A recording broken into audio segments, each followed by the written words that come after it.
Pemirsa, Mahkamah Konstitusi memastikan tidak akan ada deadlock atau kebuntuan terhadap putusan hasil Pilpres 2024. Ya, pengambilan keputusan diprioritaskan melalui musyawarah untuk mufakat.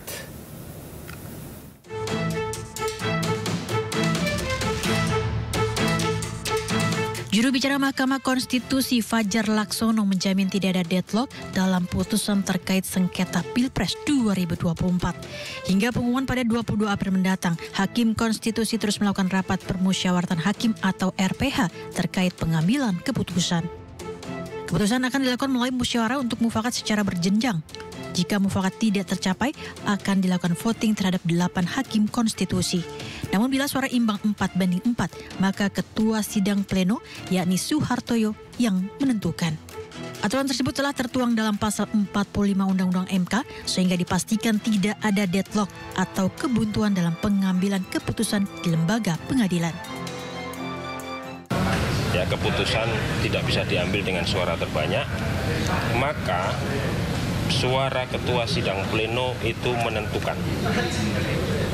8 hakim konstitusi ada 2 pendapat yang berbeda misalnya kan. Ini contoh ya. 4-4. Lalu mana yang menjadi putusan?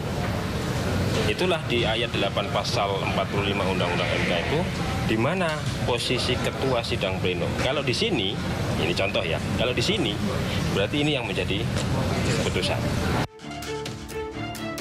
Sementara Guru Besar Antropologi Hukum Universitas Indonesia Profesor Sulistiowati Irianto menanggapi putusan MK akan menjadi ujian bagi negara Indonesia. Karena mengingat kasus ini menguji pilar-pilar negara hukum yang dimiliki Indonesia, mulai dari demokrasi, HAM, dan mekanisme kontrol untuk mengontrol pemisahan kekuasaan. Nah, sengketa pemilu di MK itu diselesaikan di MK, artinya kita juga sedang menguji pilar-pilar negara hukum. Pilar pertamanya itu adalah demokrasi, ya. Pilar keduanya adalah hak asasi manusia. Maka dari itu sengketa pemilu Pilpres 2024 ini bersifat sangat khusus, tidak bisa direduksi menjadi penyelesaian sengketa biasa, sehingga ada harapan agar Hakim MK bisa memikirkan pertimbangan yang melampaui analisis doktrinal. Dari Jakarta, Tim Liputan iNews melaporkan. Mahkamah Konstitusi pemirsa mendapat kiriman karangan bunga jelang putusan hasil Pilpres 2024 besok. Ya, juru bicara MK Fajar Laksono mengaku tidak memasang karangan bunga tersebut untuk menjaga netralitas.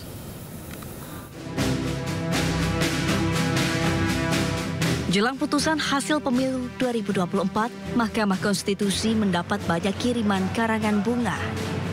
Dari karangan bunga yang dikirimkan seperti menunjukkan dukungan untuk pasangan Capres 02. Menanggapi hal itu, juru bicara MK Fajar Laksono berterima kasih kepada pengirim dan mengaku tidak mengetahui siapa yang mengirim karangan bunga tersebut. Namun ia menjelaskan alasan tidak memajang karangan-karangan bunga di Mahkamah Konstitusi karena untuk menjaga netralitas.